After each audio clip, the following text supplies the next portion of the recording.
You're listening to One Family, What's God Doing? Where we explore what God's doing in YWAM locations throughout Virginia.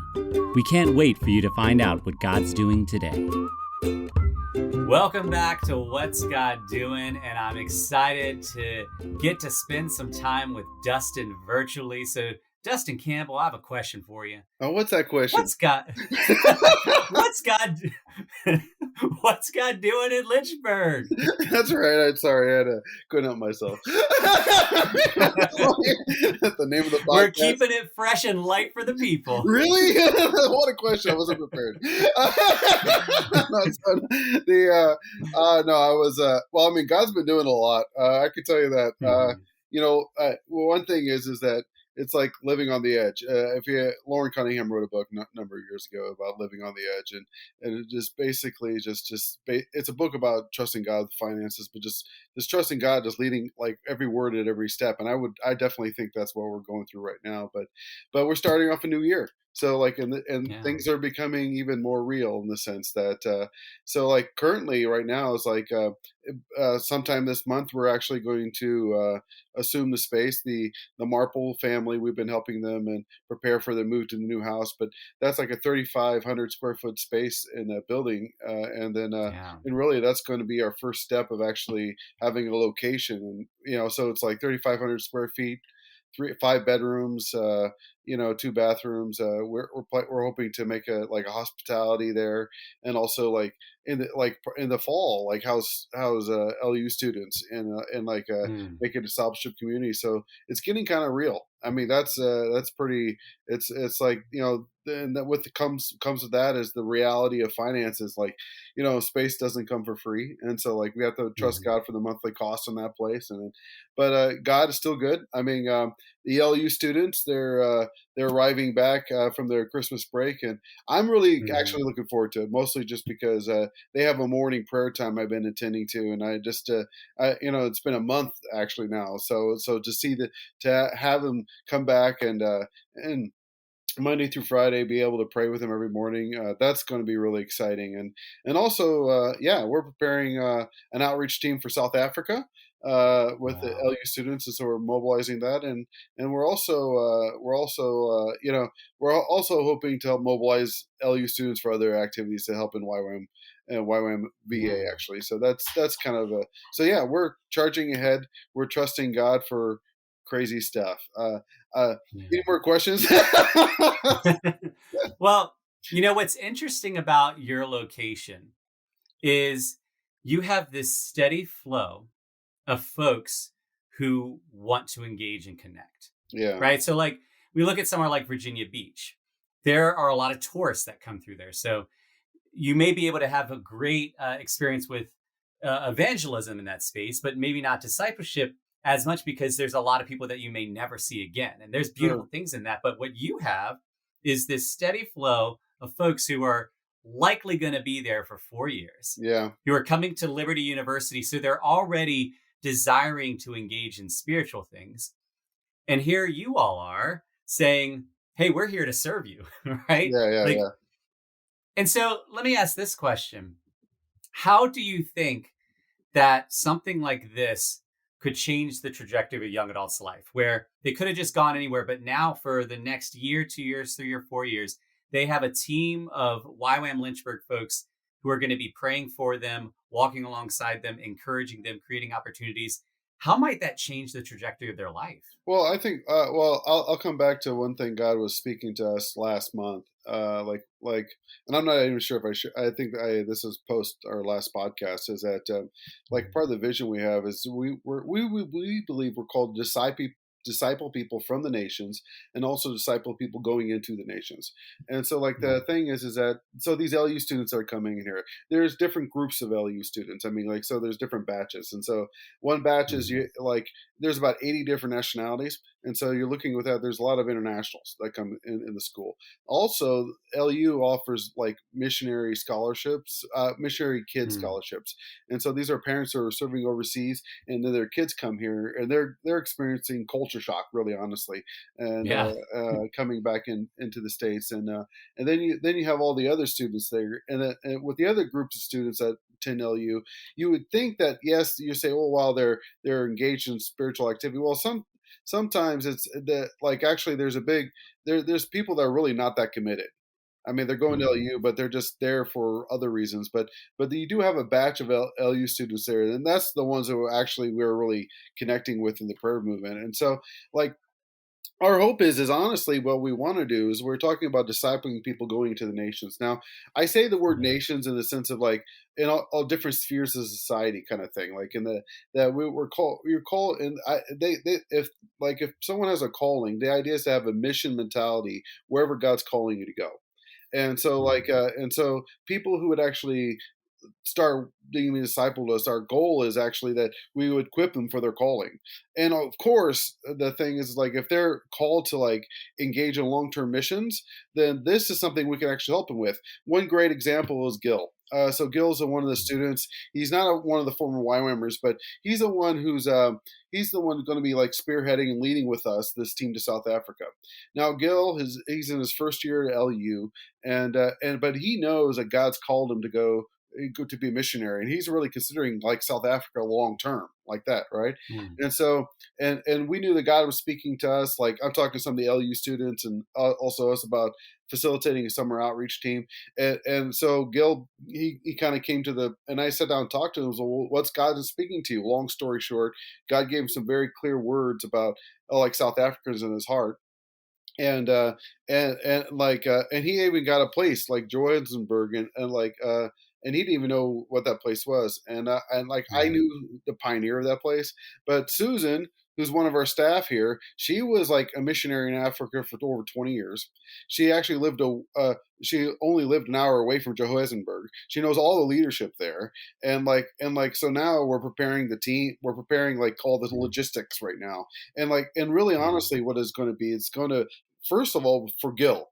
Okay, he's helped mobilizing the team, but he's also thinking long term missions.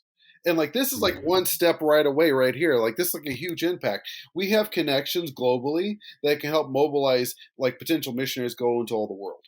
Okay, but Mm. also the thing is we can also provide like mission, like just mission awareness. Like you have LU students who go on this outreach to South Africa. A lot of them maybe it's going to be their first time, and it's going to open their eyes to Mm. what missions is. It could A, call them to missions, or B, they'll understand the need to support missions in the future and the Great Commission globally. And so Mm. it's going to bring change to people's lives. I mean, so like, and that's just the missional aspect. There's also the discipleship aspect, equipping people for their calling, and that's what we're hoping for with the students there. We want to have a discipleship community where people actually would grow. It'd be a place from healing, but also like people for like it'll be a place of like for the internationals, it could be a place where they can actually feel at home, you know. Yeah. And Yeah. the word we got like even long before we started was hospitality. That was like a Mm. kicker that God's clearly spoke to us hospitality, and we didn't know what kind of form or what that is, but it's becoming more clear as we come along that we're going to be a place for hospitality. And so we're like creating a place for home for people that aren't home in a Mm. sense, and Yeah. we're and really for the I'm wanting to connect more with the missionary kids, with the internationals, and also with these people that have a passion for Christ to see the gospel spread, and that's what this whole intercession group is all about. Yeah. Hospitality is one of those things that we often don't think about it. Like it can easily go unseen or unnoticed unless it's not there. We immediately notice it if hospitality doesn't exist. But when hospitality is done well, sometimes you don't even notice it because hospitality isn't trying to bring attention to itself. It's Sure. trying to shift the focus of the person. So that's something that I've really appreciated about you and your team is y'all have had this heart mindset of saying, we're going to actually forego a lot of things that are going well for us. We're going to forego some of the plans we have. We're going to say yes to God. And then you get there and God's telling you to invest in these students, to equip these students, to disciple these students, rather than put the spotlight on yourselves. But man, what's going to come from that? The fruit that can come from those seeds is exciting. And so let's say somebody's listening and they are really excited about what you're doing. How can people come alongside you all? How can they pray for you? Oh, sure. Well, one is just pray. I Yeah. mean, of course, like we're about to receive a lot of this. Like, I mean, I would say intercession is a big one. I mean, like if you could actually, people could spend time praying for us, that would be a huge help as far as us moving forward. And also, also another thing is like financially they can give. YWAM Lynchburg, we're actually going to have a website up here pretty soon. It's releasing in like February 1. So like YWAM Lynchburg. If you go YWAM VA, you'll actually see a button for YWAM Lynchburg, and you can click that. But YWAMVA.org. But also another thing is people could, if they want to support YWAM Lynchburg monthly, that would be a huge help. These next few months, we don't really have, we have like a lot of financial responsibility, but we don't have much income coming in.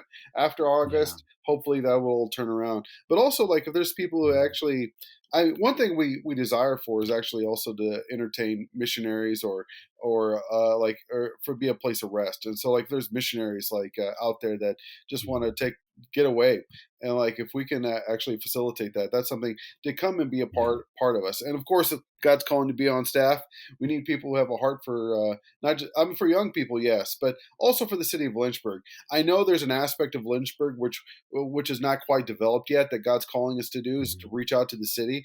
I also know that we're called to be a bridge in a sense between LU and downtown, and so like that is something that's still kind of like, we know something's there, but we're not sure what it is. But that's coming. I mean, that's part of what God has for us. And so, like, we have people who have a passion for Lynchburg or for college students, and they're in YWAM. They want to come join us. That'd be a huge blessing. So you can pray, you can give, and you can come. And one, if you just need a time to rest, that'd be awesome. Or second, if you want to come volunteer for maybe 3 months or maybe join staff long term, that would be a huge blessing to us. And so, yeah, those are 3 ways you can come to us. That's great. And as we close out, is there a verse that God's been putting on your heart? Well, one verse is that, again, we're talking about hospitality. I was like, I think of Hebrews, and this is Hebrews chapter 13 verse 2. It says, "Do not neglect showing hospitality to strangers, for thereby you have entertained angels unaware."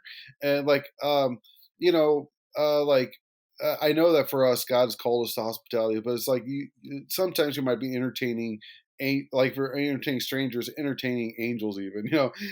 One thing I believe, one thing I want to just reflect on is this verse doesn't necessarily mean this, but I also believe this is that we're also called to be hospitable for the move of the Holy Spirit.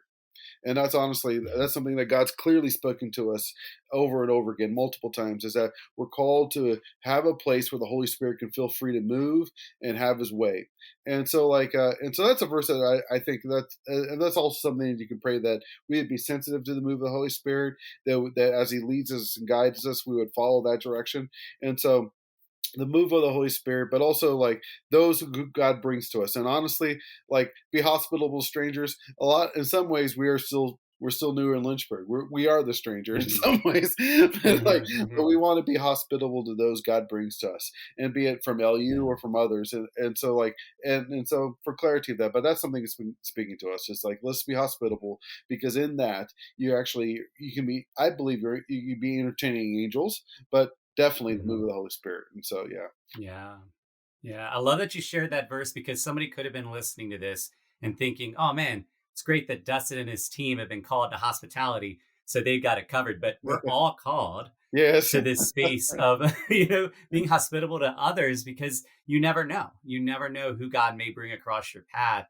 And I love your press into the reality that our lives, we can learn to be more hospitable to the Spirit, because it's in that then really crazy things can happen. Really amazing things can happen. Yeah. So I want to thank you all for kind of leading the way in Lynchburg in a lot of ways into what it looks like to trust God in this call of hospitality. I love that this is going to spread to students from around the world over the next years and beyond. And those seeds of hospitality are just going to do amazing things. So thank you for sharing that. Thank you for sharing today. And thank you to all of you for listening, and not just for listening, but for walking with us as we together, as one family, explore what it means to know God and make him known.